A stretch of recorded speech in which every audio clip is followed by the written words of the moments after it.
తెలంగాణలో తీవ్ర చర్చనీయాంశమైన కూకట్పల్లి బాలిక హత్య కేసును పోలీసులు ఛేదించారు. బాలిక ఇంటికి సమీపంలో ఉన్న బాలుడే ఆమెను హత్య చేసినట్టు ప్రాథమికంగా నిర్ధారించారు. కేసు వివరాలు సైబరాబాద్ సిపి అవినాష్ మహంతి మీడియాకు వెల్లడించారు. క్రికెట్ బ్యాట్ చోరీ కోసం వెళ్లిన సమయంలో బాలికను చంపేసినట్టు చెప్పారు. సైబరాబాద్ లో కూకట్పల్లిలో 18th రోజు ఒక పాప, ఒక 10-year-old పాపది మర్డర్ జరిగింది. Very sad incident. అండ్ ఆ రిపోర్ట్ అయిన వెంటనే we started the investigation. But ఒక 3 days వరకు మనకి ఉన్న అవైలబుల్ క్లూస్, ఉన్న వాట్ ఎవర్ టెక్నికల్ ఎవిడెన్స్, దాని ద్వారా మనకేం బ్రేక్ త్రూ రాలేకపోయింది. సో ద ఇన్వెస్టిగేషన్ మళ్ళీ రైట్ ఫ్రమ్ బిగినింగ్ చేస్తూ ఉంటూ వెళ్ళాం. ఏమైనా క్లూస్ వీఆర్ మిస్సింగ్ అవుట్ అది చూస్తూ ఉంటూ వెళ్తే నిన్న we got a breakthrough in that case.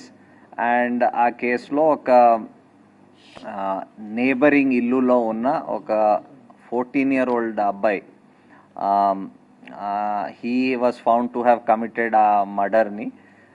Basically ఆయన ఏం చేశాడంటే, వాళ్ళ ఇల్లు దగ్గర దగ్గర ఉంటుంది. సో వీళ్ళ టెర్రస్ నుంచి వాళ్ళ టెర్రస్ వరకు విదౌట్ ఎనీ ప్రాబ్లం వెళ్ళిపోవచ్చు, దూకి వెళ్ళిపోవచ్చు. సో ఆయన ప్రకారం ఆయన దూకేసి అక్కడ వెళ్ళి ఒక క్రికెట్ బ్యాట్, వాళ్ళ ఇంట్లో ఒక క్రికెట్ బ్యాట్ ఉంటుంది, ఆ క్రికెట్ బ్యాట్ దొంగతనం చేయడం అని, అది ఆయన దగ్గర పెట్టుకోవడం అని అనుకొని వెళ్ళాడు. సో అది వెళ్తప్పుడు అక్కడ అది బ్యాట్ తీసుకొని బయటకు వస్తప్పుడు ఆ పాప హ్యాస్ సీన్ హిమ్. చూసినాక వెంటనే అరిచింది. అరుస్తే ఈయన భయపడి ఇమీడియట్లీ ఆమెకి అక్కడ ఆ ఇంట్లో బెడ్రూమ్లో తోసేసి అక్కడ ఆయన దగ్గర ఉన్న ఆయన ఒక నైఫ్ పట్టుకు వెళ్ళాడు. సో ఆ నైఫ్తో he stabbed her and then వచ్చేసాడు. అండ్ ఇన్ఫ్యాక్ట్ మనకి తర్వాత ఇన్వెస్టిగేషన్ డీటెయిల్లో చూసేటప్పుడు మన ఐఓస్ రియలైజ్ దట్ ఇనీషియల్ స్టేజెస్లో కూడా ఎగ్జామిన్ ఆయనతో మాట్లాడేటప్పుడు he had actually misled the investigators by telling that నాకు వినిపించింది, పాప అరిచినట్టు వినిపించింది. అండ్ 10 o'clock అలా he try to tell some story around that. So but అది అప్పుడు డిఫరెంట్ సర్కమ్స్టాన్సెస్ ఆ ఇన్వెస్టిగేషన్ చేస్తుంటూ అది తెలిసింది తర్వాత. సో బేసికలీ ఆ కేసు మొత్తం డిటెక్ట్ అయింది, ద మర్డర్ వెపన్ కూడా రికవర్ అయింది. దాంతోపాటు కొన్ని అదర్ ఎవిడెన్స్, అదనపు ఎవిడెన్స్ కూడా మనకి దొరికింది. సో దాని బేసిస్ మీద మేము ఇప్పుడు కేసుకి ముందుకు తీసుకొని ఫైనలైజ్ చేసేస్తాం. ఇక్కడ సైబరాబాద్లో కూకట్పల్లిలో 18th రోజు ఒక పాప, ఒక 10-year-old పాపది మర్డర్ జరిగింది. Very sad incident.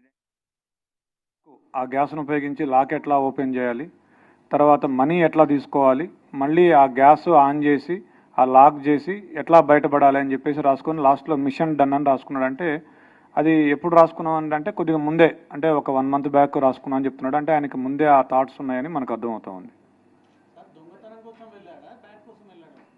బ్యాట్ దొంగతనం కోసం వెళ్ళాడు. లేదు, మనం ఎన్నిసార్లు అడిగినా మనీ గురించి చెప్పడం లేదు. నాకు ఆ బ్యాట్ యాక్చువల్గా ఏంటంటే, డిసీజ్డ్ వాళ్ళ తమ్ముడు 6 years ఉంటాయి, ఈయన కలిసి క్రికెట్ ఆడేవాళ్ళు. ఆ బ్యాట్ ఈయనకి బాగా నచ్చింది, స్ట్రోక్ బాగా ఉంది, నాకు బాగా నచ్చింది, నాకు ఇవ్వు నేను కూడా ఆడతా అంటే ఇచ్చేవాడు కదా పిల్లవాడు. సో దాంతో నేను ఎట్లయినా దాన్ని సొంతం చేసుకోవాలనే ఆలోచనతో 2-3 daysగా ప్లాన్ చేస్తున్నాను చెప్పాడు దానికోసం. అతను చెప్పింది ఏంటంటే, ఇంట్లో ఎవరు లేరు, నార్మల్గా వీళ్ళు ఏంటంటే ఇల్లు దగ్గరికి వేసి వెళ్తారట. సో అట్లానే ఇంటి బోల్ట్ దగ్గరికి పెట్టి ఉంటారు, ఆ దగ్గరికి వేసి ఉంటారని చెప్పేసి వెళ్ళాడు. సడన్గా పాప ఉంది, పాప ఉన్నా కానీ పాప అప్పుడు టీవీ చూస్తుంది, ఇతను వెనక నుంచి వెళ్ళాడు. అంటే అటువైపు తిరిగి చూస్తుంటే ఆ పాప వెనక నుంచి ఒకటే డోర్ ఉంది, వెనక నుంచి అంటే అదే డోరు, ఆ అమ్మాయి అటు తిరిగి ఉంది.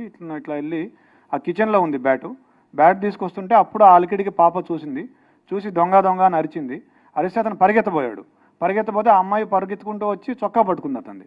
పట్టుకుంటే ఆ కోపంలో తోసేస్తే మంచం మీద పడింది. మంచం మీద పడ్డాక కళ్ళు మూసుకొని విచక్షణ రహితంగా పొడి చేశానని చెప్పాడు. అతనికి బేసిక్గా ఈ ఓటీటీల్లో, యూట్యూబ్లో ఈ క్రైమ్ థ్రిల్లర్స్, సస్పెన్స్ మిస్టరీలు చూసే అలవాటు బాగా ఎక్కువగా, దాదాపుగా ఒక 5-6 సంవత్సరాల నుంచి అదే పనిలో ఉన్నాడు. స్కూల్ కూడా ఎక్కువ వెళ్ళేవాడు కాదు. ఎప్పుడు ఏదో ఒక తన ఆలోచనలో తనుండి ఇలా ఇలా ఊహించుకుంటూ ఉండేవాడు అతనికి స్కూలు ఎగ్గొట్టే అలవాటు ఉండేది.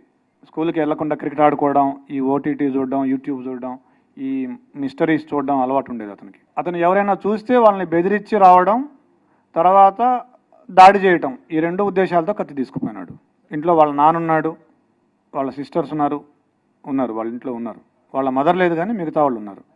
నిన్న మనం వాళ్ళ మదర్తో మాట్లాడినప్పుడు అనింది, ఫస్ట్ రోజే పోలీసులు ఈ హడావిడి అంతా చేసి నేను అడిగాను మా అబ్బాయిని, ఏరా నువ్వేమైనా చేసావా అని అడిగాను, ఒప్పుకోలేదు. 2వ రోజు కూడా అడిగితే ఏమ్మా నువ్వే నన్ను పట్టించేటట్టున్నావే అని అన్నాడు, నీ మీద ఒట్టు అన్నాడు అని చెప్పింది వాళ్ళ మదర్. పోలీసుల్ని ఆ రోజు మేము ఫస్ట్ రోజే అతన్ని క్వశ్చన్ చేసాం, ఎందుకంటే రెండింటికి జస్ట్ 2 అడుగుల దూరం ఉంటుంది, ఆ ఇంటికి ఈ ఇంటికి పిట్టగోడకి. మేము క్వశ్చన్ చేసాం ఆ ఇంట్లో ఉన్న వాళ్ళని, 3rd 4th ఫ్లోర్లో, వీళ్ళు 4th ఫ్లోర్లో ఉంటారు, 3rd ఫ్లోర్ నుంచి వెళ్ళొచ్చు.